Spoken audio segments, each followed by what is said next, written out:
Muy buenas tardes, tengan todos y todas. Mi nombre es Luz Rodríguez, pediatra, especialista en nutrición clínica y salud pública. El día de hoy vamos a conversar sobre aspectos de la pubertad normal.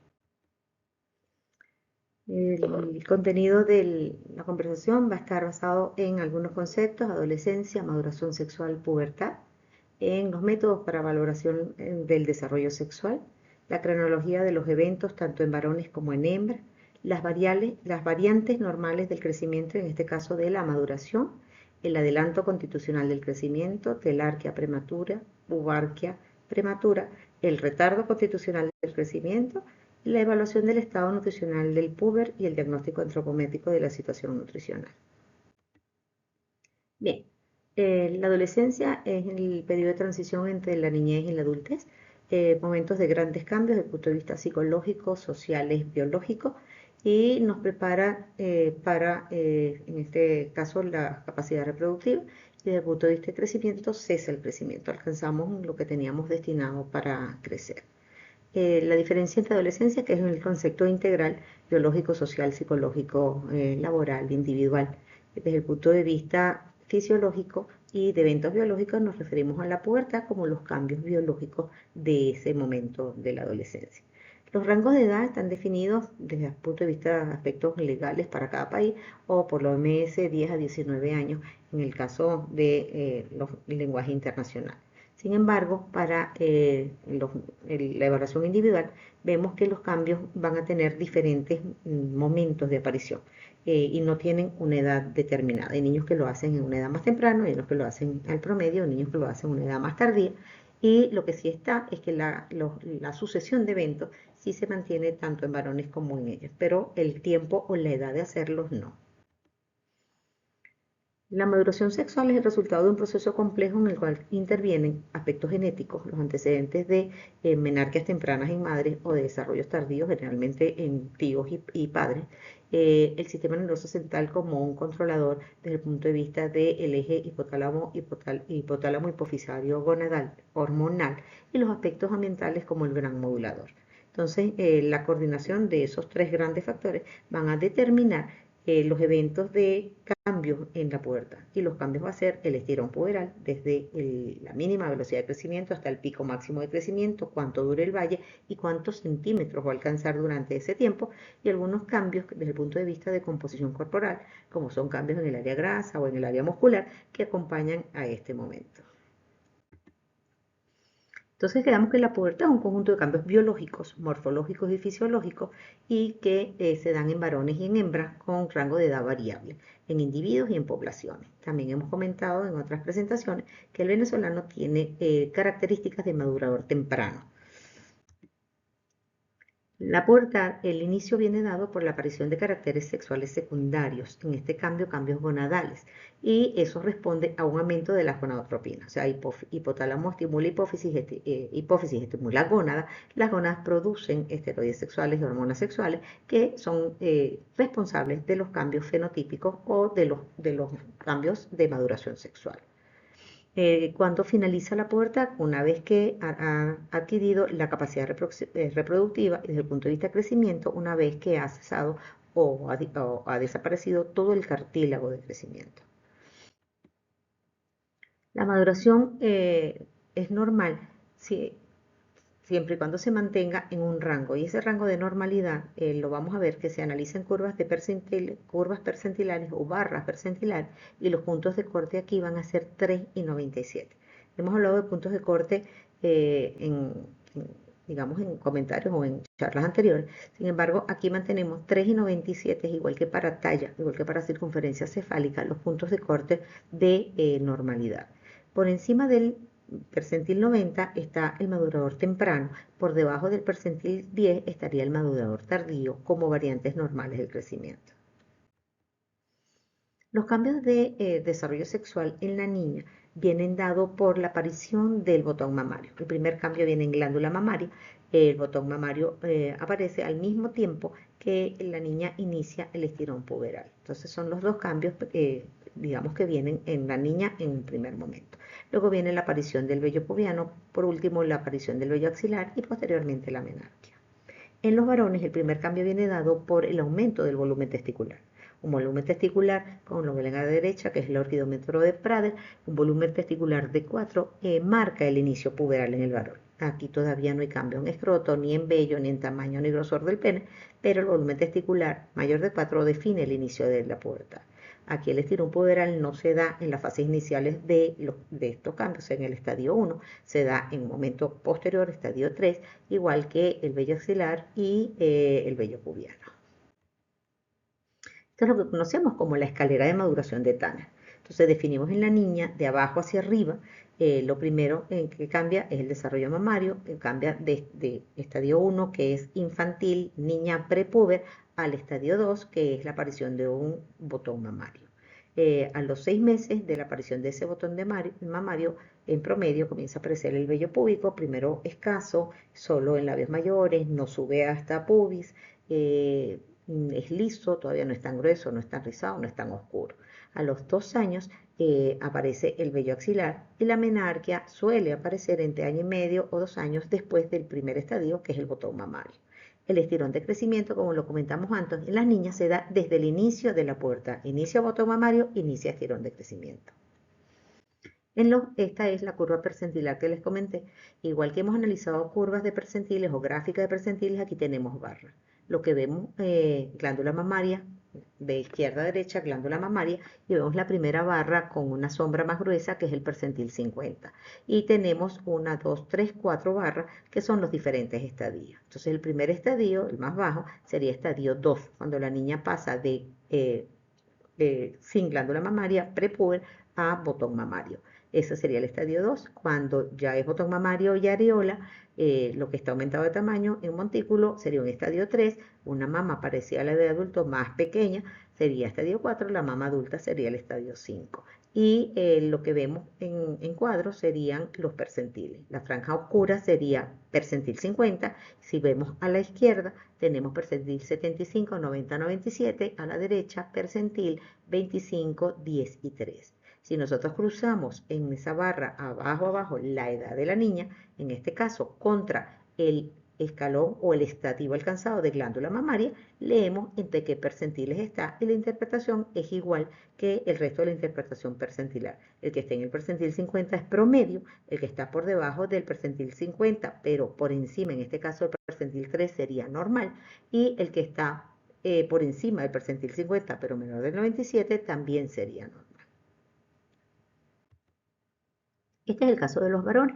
Dijimos que el inicio puberal está marcado por el aumento del volumen testicular. A los 6 meses aparece el vello púbico, eso en promedio. El agrandamiento del pene ocurre año y medio después del primer cambio, que es el volumen testicular. Y el estirón de crecimiento, como les comenté, aquí no es un evento inicial, sino un evento tardío, cuando el niño alcanza el estadio 3 de Tanner. Esto coincide con los cambios de voz y con la manzana de Adán. Estas son las barras percentilares para niños. En este caso varones, tenemos vello pubiano, vello axilar y genitales, y cada uno tiene el estadio alcanzado, ya sea 2, 3, 4 o 5. 5 se considera adulto para, en este caso, genitales o para vello pubiano. ¿Cuáles son las variantes normales del crecimiento? Llamamos variantes normales aquellas desviaciones hacia el extremo sin que sea patológico. En este caso se llama adelanto constitucional del crecimiento. El adelanto constitucional del crecimiento no es más que el cambio en estatura, la recanalización hacia arriba a edades más tempranas. ¿Qué quiere decir? Que es más frecuente en niñas, que estas niñas empiezan a madurar y a crecer a unas edades más tempranas que el resto de sus congéneres, que los promedios. Es una característica de crecimiento postnatal, donde el pico máximo de velocidad, la talla y los pesos empiezan a cambiar como eventos puberales a edades más jóvenes. El inicio puberal es temprano, de hecho desarrollan temprano. La maduración ósea está adelantada, pero dentro de lo normal, o sea, 90-97. Usualmente existe antecedente familiar, una madre con menarquia temprano. No hay anomalías asociadas desde el punto de vista fenotípicas ni de enfermedad. El potencial de crecimiento es normal, y una cosa que se llama predicción de talla final adulta es normal para la familia. ¿Qué quiere decir esta? Que esta niña que desarrolló temprano, que lucía muy grande en ese momento, terminó siendo lo normal que le tocaba por herencia, que es lo que define la predicción de la talla final al potencial de los padres. Esto es la curva del adelanto constitucional de crecimiento. La curva a mano izquierda tenemos una tabla de distancia, talla para la edad, y tenemos que esta niña arranca en un percentil 50 hasta los 7 años de vida y empieza a subir escalones hasta llegar al percentil 97 de la franja roja. Ella ahí está haciendo cambios de aceleración del crecimiento a edades tempranas y llega hasta el canal superior 97. Pero luego vemos que después de los 10, 11 años, la niña tiende a canalizarse otra vez y volver a su canal original, que era el 50. Quiere decir que ella fue una niña promedio, terminó siendo una niña promedio, pero desarrolló pronto. Por eso es una variante normal. Eso es lo que se conoce como adelanto constitucional del crecimiento. En la parte inferior de la curva tendrían los caracteres secundarios sexuales de esa niña, que deberían estar todos por encima del percentil 90, tanto glándula mamaria como vello pubiano, porque así como se madura, se crece, se madura la edad ósea, debe tener una maduración esquelética adelantada, debe tener un desarrollo sexual secundario temprano y debe tener una curva de descanalización temprana como cambios de eventos puberales en niñas más jóvenes. A la derecha ven lo que es la curva de velocidad de crecimiento y ven la primera, digamos la primera cima, donde alcanza 10 centímetros por año, porque eso es centímetros por año, velocidad de crecimiento, es el comportamiento del adelanto constitucional del crecimiento. Del arquea prematura no es más que el desarrollo aislado de la glándula mamaria sin otro signo de maduración. Usualmente es reversible y demuestra una mayor sensibilidad a los estrógenos. La talla es normal y no hay otros cambios puberales. No hay vello axilar, no hay vello pubiano. La edad ósea es normal. Las hormonas LH, FSH, estradiol son normales en valores prepuberales porque no es un inicio de la pubertad, es solo un aumento de glándula mamaria que responde a esa sensibilidad a los estrógenos, pero no es desarrollo puberal. Y el frotis vaginal o el eco vaginal también es prepuberal. Eso lo que quiere decir que es una niña que no ha iniciado desarrollo y solo tuvo un desarrollo mamario de manera prematuro, usualmente reversible, benigno y variante normal. Está la pubarquia o adenarquia prematura, que es el desarrollo aislado del vello pubiano sin otro signo de maduración sexual. La talla es normal, no hay brote puberal, no hay aceleración de la velocidad de crecimiento del puber, la edad ósea usualmente es normal, la testosterona es normal y se describe como una sensibilidad selectiva a los esteroides, digamos, suprarrenales o las hormonas suprarrenales. La contraparte de esto, que es el adelanto constitucional, sería el retardo constitucional del crecimiento. Generalmente esto es más frecuente en varones, también es de característica postnatal y todos los cambios puberales de crecimiento, o sea, el pico máximo de velocidad, tanto en peso como talla, se dan a una edad posterior a una edad tardía. El inicio puberal es tardío, la maduración esquelética está algo retrasada, pero dentro de los valores normales, quiere decir mayor del PDE. Hay historia familiar de padres y tíos con desarrollo tardío, son niños que eran pequeños, a su edad de 12, 14 años, pero crecieron hasta los 22 años. No hay anomalías asociadas, el potencial de crecimiento es normal y la predicción de talla es normal para el potencial. ¿Qué quiere decir? Que eran niños que desarrollaron su potencial, eran tan promedio como eran sus padres, los que son de familias altas terminaron siendo altos, los que eran de familias promedio terminaron siendo promedio, los que eran bajitos terminaron siendo tan bajitos como su familia, pero presentaron los eventos puberales, los eventos asociados al crecimiento de la pubertad a edades más tardías. Esta es la misma curva, pero en este caso para varones. Ven la curva verde, que es lo que demarca el comportamiento del madurador tardío, del retardo constitucional del crecimiento, siempre y cuando esté por encima de la curva verde, eso es una variante normal. Si el niño crece más tardío que ese y se sale de la curva, ya pensarían en variantes patológicas. Abajo tienen igual la curva de desarrollo sexual o la escalera de maduración sexual, donde van a tener percentiles, el niño va a tender a percentiles inferiores al 10, pero por encima del 3. Y cuando ven la curva de velocidad de talla, van a tener que la tercera a la derecha, la de 8.6 centímetros por año, demarca cómo es la dinámica de crecimiento de un madurador tardío. Si bien el pico es más bajo, la base de la pirámide es más ancha y terminan por alcanzar su potencial de crecimiento. Van a ser genéticamente como su familia, en talla al menos. Por último, vamos a hablar de lo que es la evaluación del estado nutricional del puber. El indicador llamado, así como nos cansamos de decir que el indicador llamado para la situación nutricional actual en el niño pequeño era el peso para la talla y a lo sumo la circunferencia de brazo izquierdo, En el niño grande, en el puber, el indicador es índice de masa corporal. Esto es peso talla cuadrado. La referencia nacional, ¿sí? El estudio de desarrollo humano del 87, lo que es las tablas viejas que conocemos de Proyecto Venezuela. Existen también tablas OMS 2006 y OMS 2007 con índice de masa corporal. También podrían ser útiles en niños al menos menores de 5 años. Y existen también tablas numéricas para índice de masa corporal. ¿Qué sería en este caso los puntos de corte? Recuerden, los puntos de corte es lo que define lo normal y separa lo que es déficit de lo que es exceso.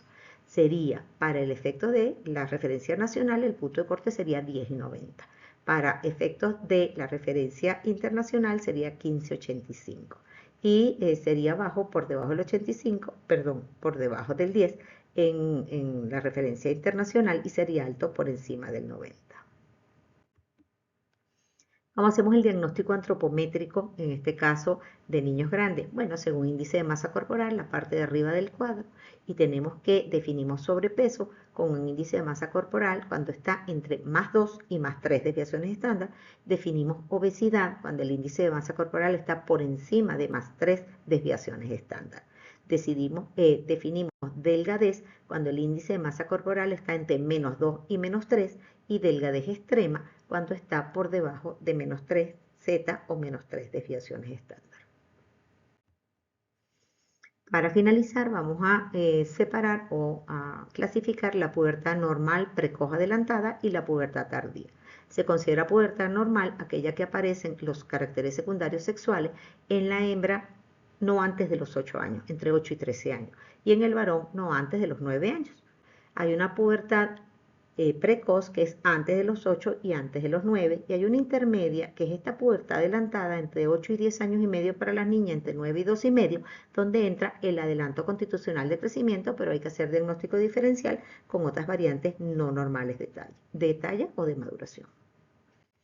En cuanto a pubertad retrasada, dijimos que la pubertad es normal en la niña, los caracteres secundarios, después de los 8 años, pero antes de los 13, y en el varón, después de los 9, pero antes de los 14, consideramos pubertad retrasada la ausencia de desarrollo mamario a los 13 años o la ausencia de menstruación en las niñas a los 15 años. Y el volumen testicular inferior a 4 a los 14 años se considera pubertad retrasada y en principio no son variantes normales, son variantes patológicas. Si los cambios puberales que se detienen en su progresión, también requieren estudio. Si así una pubertad inicia a la edad normal, pero se enlentece o se acelera, camina o rápido o se enlentece, también sería el momento para definir variantes normales y patológicas como diagnóstico diferencial. Eso es todo por hoy.